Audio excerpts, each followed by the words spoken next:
వాక్యంలోకి వెళ్దాం ప్రియులారా. నేటిదిన మనం నేర్చుకోబోయే అంశం క్రీస్తు నందు కనికరింపబడి తిని అనే అంశం ద్వారా కొన్ని విషయాలను మనం క్లుప్తంగా జ్ఞాపకం చేసుకుందాం ప్రియులారా. కొన్ని విషయాలు మనము క్లుప్తంగా జ్ఞాపకం చేసుకుందాం. యెషయా 44వ అధ్యాయము 21 నుంచి కొన్ని వచనాలని మనం ఆలోచించేద్దాం ప్రియులారా. 21 నుంచి యాకోబు ఇశ్రాయేలు ఇంటిని జ్ఞాపకం చేసుకొనుము. నీవు నా సేవకుడవు, నేను నిన్ను నిర్మించి తిని. ఇశ్రాయేలు నీవు నాకు సేవకుడవై ఉన్నావు. నేను నిన్ను మరచిపోజాలను. అలాగనే 22వ వచనాన్ని మనం ఆలోచన చేస్తే, మంచు విడిపోనట్టుగా నేను నీ అతిక్రమములను మబ్బు తొలగినట్లుగా, మంచు విడిపోనట్లుగా నేను నీ అతిక్రమములను, మబ్బు తొలగినట్లుగా నీ పాపములను తుడచివేసి ఉన్నాను. నేను నిన్ను విమోచించి ఉన్నాను. నా యొద్దకు మల్లుకొనుము. యెహోవా ఆ కార్యమును సమాప్తి చేసి ఉన్నాడు. ఆకాశములారా ఉత్సాహధ్వని చేయుడి, భూమి అగాధ స్థలములారా ఆర్భాటము చేయుడి. పర్వతములారా, అరణ్యమా, అందులోని ప్రతి వృక్షమా. ఈ లేఖనాన్ని మనం ఆలోచన చేసినప్పుడు మరి 28వ వచనాన్ని మనం చూద్దాం. కోరేస్తో నా మంద కాపరి, నా చిత్తమంతయు నెరవేర్చువాడా అని చెప్పువాడును. నేనే యెరూషలేముతో నీవు కట్టకూడదు అనియు, దేవాలయములకు పునాది వేయబడుననియు నేను చెప్పుచున్నాను. ఇక్కడ లేఖనమందు దేవాలయం గురించి 28లో చెప్పబడి ఉంటున్నది. 21లో చెప్పబడినటువంటిది యాకోబు ఇశ్రాయేలు ఇంటిని జ్ఞాపకం చేసుకొనుము. నీవు నా సేవకుడవు, నేను నిన్ను నిర్మించి తిని అని చెప్పి ఈ లేఖనాన్ని మనం ఆలోచన చేస్తున్నాం. దేవుడు తన ప్రజలను ఓదార్చుట గురించి ఈ లేఖనమందు మనం చూస్తూ ఉంటున్నాం. ఈ 44వ అధ్యాయంలో పరిపూర్ణంగా ఉన్నటువంటి విషయాలను మనం చూసినప్పుడు దేవుడు తన జనులను ఓదార్చడం గురించి, విగ్రహములు నిష్ప్రయోజనం గురించి, తన కరుణతో ఆశ్రయించుటకు దేవుడు ఇశ్రాయేలునకు బోధించెను. ఎందుకు బోధిస్తూ ఉంటున్నాడు, ఎందుకు లేఖనాలను మనకు తెలియపరుస్తూ ఉంటున్నాడు అని అంటే, ఏదైతే దేవుని చిత్తంలో ఉండాల్సి ఉంటున్నదో, ఏది ఉండకూడనటువంటి స్థితిలో ఉంటూ ఉన్నదో దాన్ని జ్ఞాపకం చేసుకుంటూ ఉన్నాం. కాబట్టి నా ప్రియమైనటువంటి సహోదరులారా, మన ఆలోచనలు, మన ఉద్దేశాలు మరి దేవునికి అనుకూలంగా ఉండే ఆలోచన మనం చేయాలి. కీర్తనలు 6వ అధ్యాయము, 6వ కీర్తన మొదటి నుంచి కొన్ని చరణాలను మనం చూద్దాం. 6వ కీర్తన మొదటి నుంచి కొన్ని చరణాలు మనం చూద్దాం. యెహోవా నీ కోపము చేత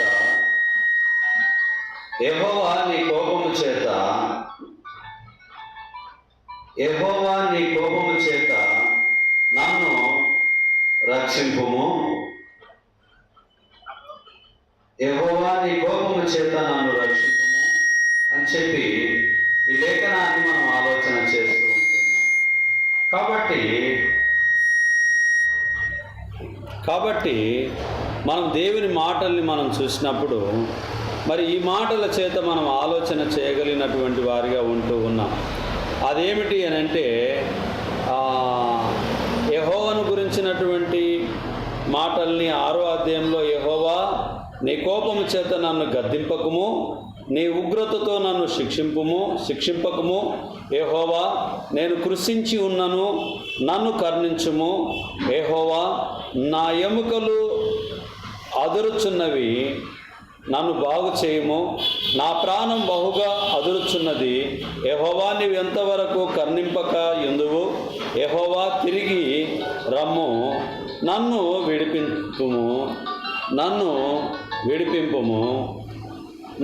విడిపింపుము అని చెప్పి ఈ లేఖనాన్ని మనం ఆలోచన చేస్తూ ఉన్నాం. నా ప్రాణం బహుగా అదురుచున్నది. యెహోవా, నీవు ఎంతవరకు కరుణింపక ఎందువు? యెహోవా, తిరిగి రమ్ము, నన్ను విడిపింపుము. నీ కృపను బట్టి నన్ను రక్షించుము. మరణమైన వారికి నిన్ను గూర్చి జ్ఞాపకం లేదు. పాతాళంలో ఎవరు నీకు కృతజ్ఞతాస్తుతులు చెల్లించెదరు? నేను మూలుగుచు అలసి ఉన్నను, ప్రతి రాత్రి కన్నీరు విడుచుచు నా పరుపు తేల జయిచున్నాను. నా కన్నీళ్ల చేత నా పడక కొట్టుకొని పోవచ్చున్నది. విచారము చేత నా కన్నులు గుంటలు పడుచున్నవి. నాకు బాధ కలిగించు వారి చేత అవి చివికి ఉన్నవి. యెహోవా, నా రోదన ధ్వని వినుచున్నాడు. పాపము చేయువారులారా, మీరందరూ నా యొద్ద నుండి తొలగిపోవుడి. యెహోవా నా విన్నపము ఆలకించి ఉన్నాడు. యెహోవా నా ప్రార్థన అంగీకరించును. నా శత్రువులందరూ సిగ్గుపడి బహుగా అదురుచున్నారు. వారు ఆకస్మికంగా సిగ్గుపడి వెనుకకు మల్లుదురు. ఈ లేఖనాన్ని మనం ఆలోచన చేసినప్పుడు తన రోగంను గురించి దావీదు ఫిర్యాదు చేయటం గురించి చూస్తూ ఉన్నాము. అలాగనే అష్టమాశృతి మీద పాడేటటువంటి పాటగా కూడా వీటిని మరి దావీదు గారు జ్ఞాపకం చేస్తూ ఉన్నారు. మరి దేవుని వాక్యాన్ని మనం ఆలోచన చేస్తూ ఉన్నప్పుడు పాత నిబంధనను మనం ఎందుకు కొనసాగుతూ చూస్తూ ఉంటున్నాము అని అంటే, పాత నిబంధన మనకు బుద్ధి కలుగుటకు, అది మనకు మాదిరికరంగా ఉన్నది, నడిపించడానికి మనకు ప్రయోజనకరంగా ఉంటూ ఉన్నది. కాబట్టి దేవుని వాక్యాన్ని పాత నిబంధనను కొత్త నిబంధనను కలిపి మనం చూడడం వల్ల దేవుని యొక్క వాక్యాన్ని మనము ఆలోచన చేయగలుగుతాం. దేవుని యొక్క చిత్తాన్ని పరిశీలన కొంచెమైనా మనకు అర్థం కాగలుగుతుంది. అంతా పరిపూర్ణంగా మనకు అర్థమవుతుంది అనుకోవడం కాదు, కానీ ఎంతో కొద్దిగా దేవుని మహాకృపను బట్టి కొద్దిగా అర్థం కావడానికి మన ప్రయత్నాన్ని ముందుకు కొనసాగుతూ ఉంటున్నాం.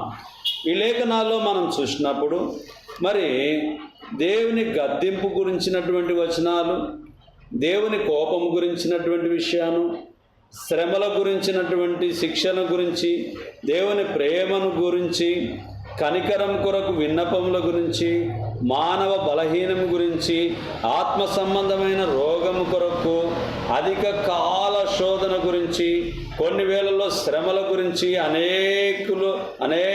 అనేలా చేస్తుంది. విడుదల కొరకైన ప్రార్థన విన్నపాలు ఉంటున్నాయి. రక్షణ కొరకైన వాంఛన ఉంటున్నది. ఆత్మ లేదని సిద్ధాంతం గురించినటువంటి విషయాలను తెలియపరుస్తూ ఉంటున్నది.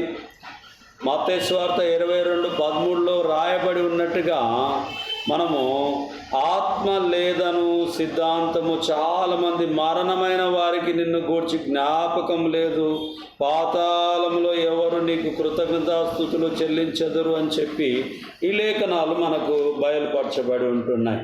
మత్తయి సువార్త 22వ అధ్యాయము 13వ వచనాన్ని మనం ఆలోచన చేద్దాం. మత్తయి సువార్త 22:13 వచనాన్ని మనం చూద్దాం ప్రియులారా. ఇందులో ఏమి మనకు తెలియపరుస్తున్నదో మనం చూద్దాం. 22వ అధ్యాయము 13వ వచనాన్ని మనం చూద్దాం ప్రియులారా. అంతటా రాజు వీని కాలు చేతులు కట్టి వెలుపటి చీకటిలోనికి త్రోసివేయుడు, అక్కడ ఏడుపును పండ్లు కొరుకుటయు ఉండునని పరిచారకులతో చెప్పాను.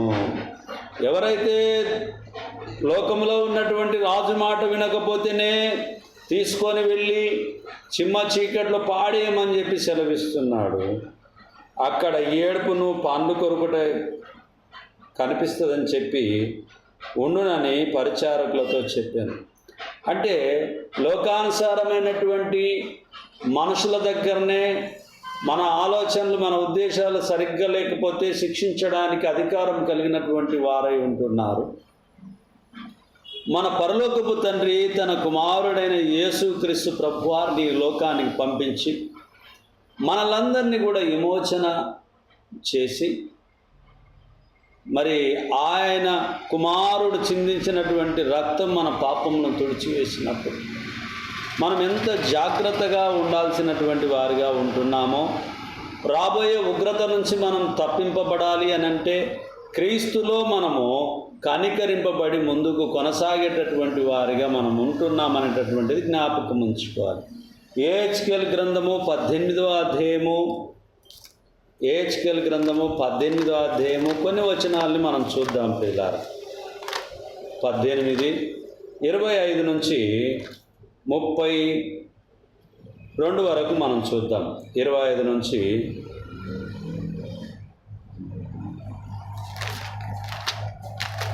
18వ అధ్యాయము 22 నుంచి 25 నుంచి 32 వరకు మనం చూద్దాం ప్రియులారా. అయితే యెహోవా మార్గము న్యాయము కాదని మీరు చెప్పుచున్నారు. ఇశ్రాయేలీయులారా నా మాట ఆలకించుడి. నా మార్గము న్యాయమే, మీ మార్గమే కదా అన్యాయమైనది.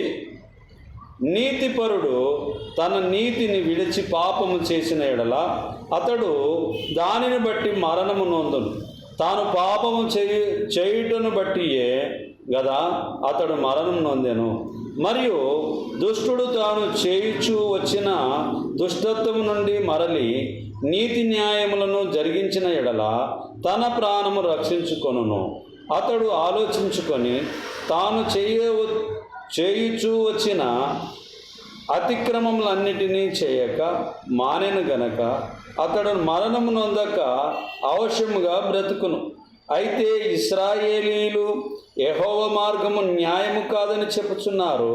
ఇశ్రాయేలీయులారా నా మార్గము న్యాయమే గాని మీ మార్గము న్యాయము కాదు. కాబట్టి ఇశ్రాయేలీయులారా ఎవని ప్రవర్తనను బట్టి వానికి శిక్ష విధింతును.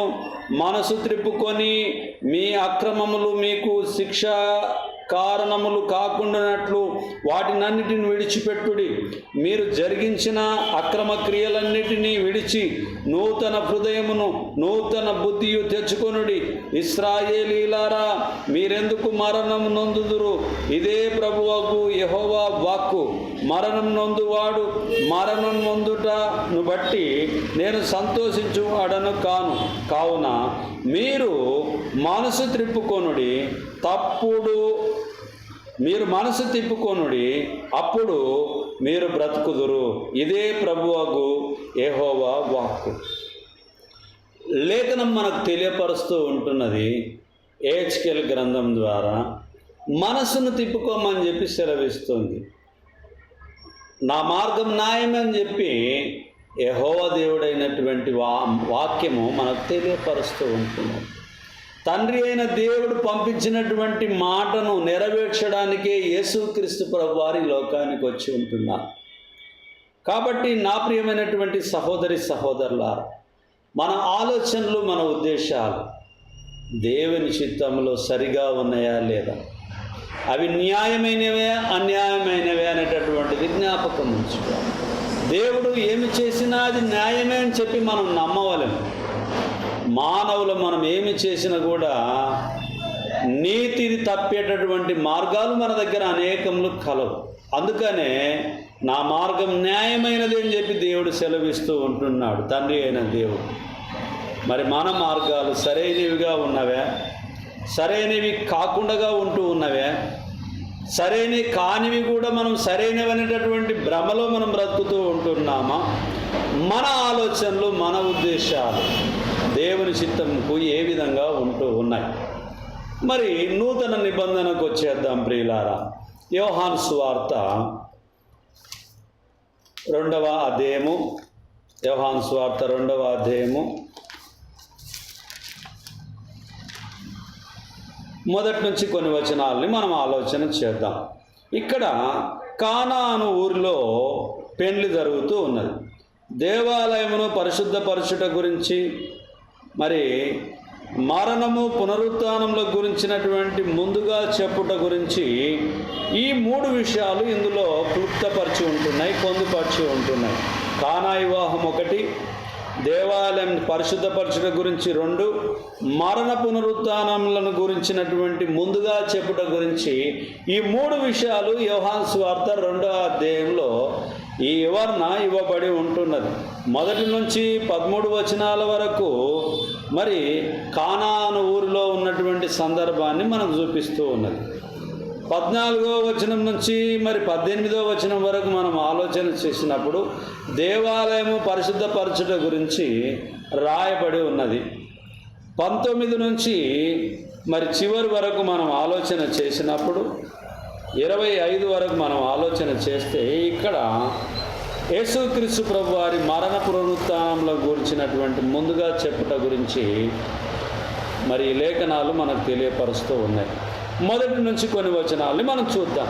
3వ దినమున గలిలయలోని కానాను ఊరిలో ఒక వివాహము జరిగెను. యేసు తల్లి కానాను ఊరిలో ఒక వివాహము జరిగెను. యేసు తల్లి అక్కడ ఉండెను. యేసును ఆయన శిష్యులను ఆ వివాహమునకు పిలువబడిరి. ద్రాక్షారసం అయిపోయినప్పుడు యేసు తల్లి వారి ద్రాక్షారసము లేదని ఆయనతో చెప్పగా యేసు ఆమెతో, అమ్మా, నాతో నీకేమి పని? నా సమయం ఇంకను రాలేదనెను. ఆయన తల్లి పరిచారకులను చూచి, ఆయన మీతో చెప్పునది చేయడనెను. యూదులు శుద్ధీకరణాచార ప్రకారం 2-3 తూములు పట్టు 6 రాతి బాణాలు అక్కడ ఉంచబడి ఉండెను. యేసు ఆ బాణాలు నీళ్లతో నింపుడని వారితో చెప్పగా వారు వాటిని అంచుల మట్టుకు నింపిరి. అప్పుడు ఆయన వారితో, మీరిప్పుడు మంచి విందు ప్రధాని యొద్దకు తీసుకొని పొండని చెప్పగా వారు తీసుకొని పోయిరి.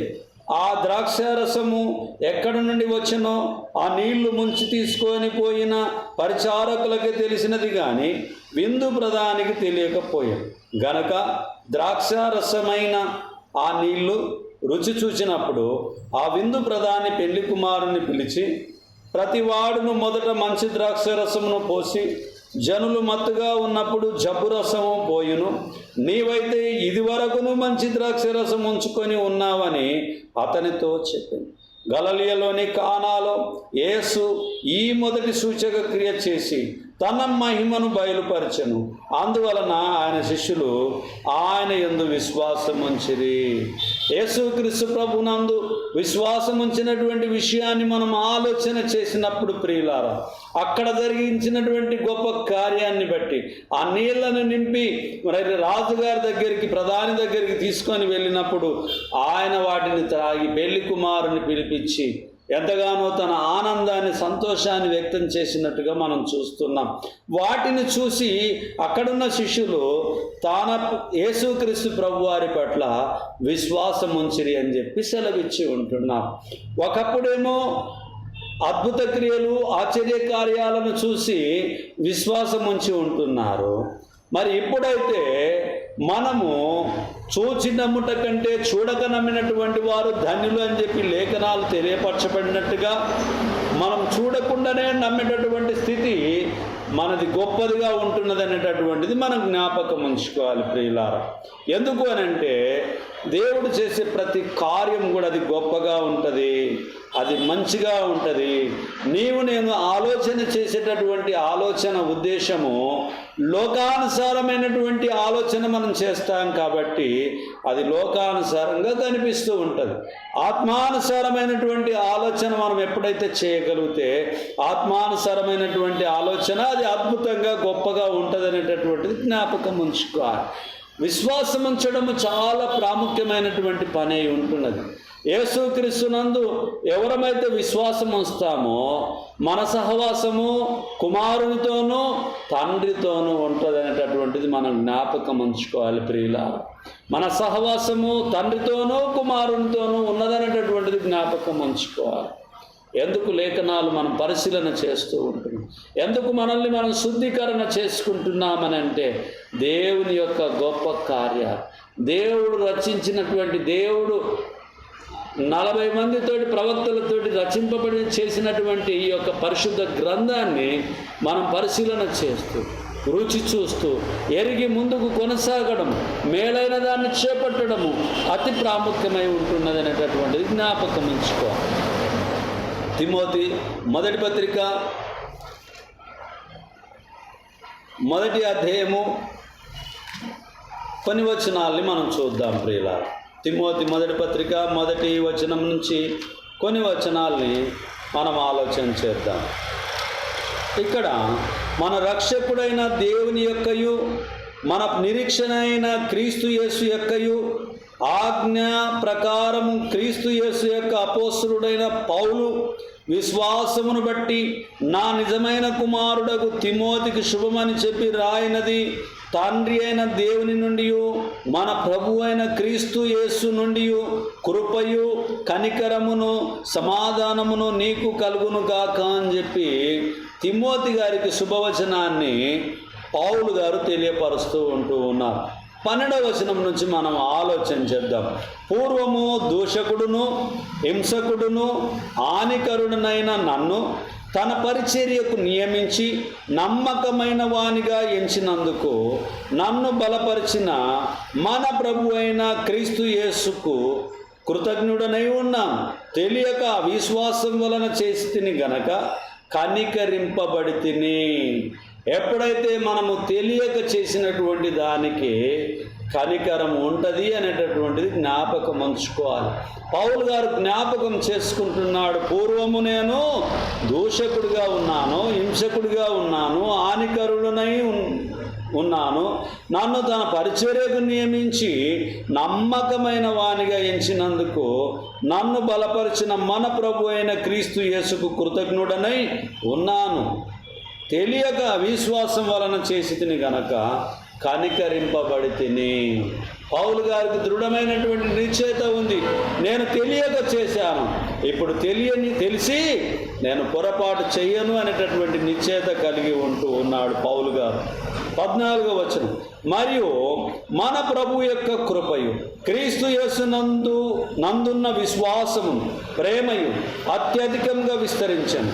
పాపులను రక్షించుటకు క్రీస్తు యేసు లోకమునకు వచ్చనను వాక్యము నమ్మదగినది, పూర్ణ అంగీకారమునకు యోగ్యమైనది ఉన్నది. అట్టి వారిలో నేను ప్రధానుడను. చూడండి ప్రియమైనటువంటి వారులారా, పాపులను రక్షించడానికి మనుష్య కుమారునిగా ఈ లోకానికి వచ్చాడు. నశించిన దానిని వెతికి రక్షించడానికి వచ్చాడు. ఏదైతే తప్పిపోతుందో ఆ తప్పిపోయినటువంటి దాన్ని వెతికి రక్షించడానికి మనుష్య కుమారునిగా ఈ లోకానికి వచ్చాడు.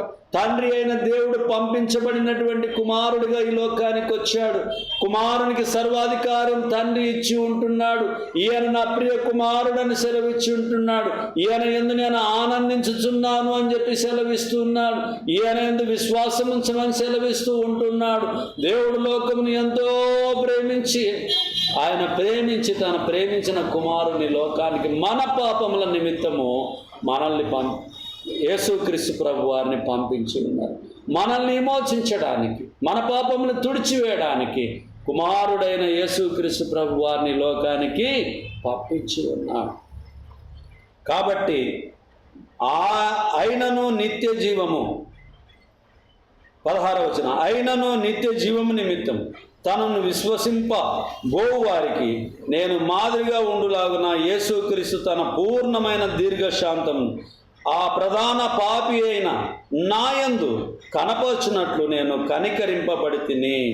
సకల యుగములలో రాజై ఉండి అక్షయుడును అదృశ్యుడునగు అద్వితీయ దేవునికి ఘనతయు మహిమయు యుగ యుగములు కలుగును గాక.